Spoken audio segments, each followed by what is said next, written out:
చెప్పండి దేని గురించి అడుగుదాం మీ రాశి నక్షత్రం చెప్తాను కన్ఫర్మ్ చేసుకోండి ఒకసారి.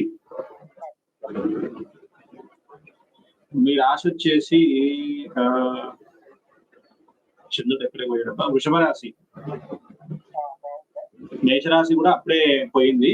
మేషరాశి కానీ వృషభ రాశి కానీ అవుతుంది. సరే వృషభ రాశి వచ్చింది నాకైతే. మీరు మీ ఇంట్లో చివర వల్ల మీ ఇంట్లో చివరనా మీరు? మీ తమ్ముడా? మీ తమ్ముడు ఏదైనా పెద్ద సమస్యలు ఎప్పుడైనా పడ్డారా ఇంతకు ముందు? మీ తమ్ముడు ఎప్పుడైనా పెద్ద సమస్యలో పడ్డారా ఎప్పుడైనా? సమస్యలు ఏ సమస్య?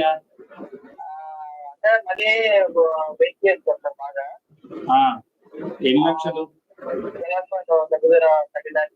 30 lakhs. సరే ఓకే. మీరు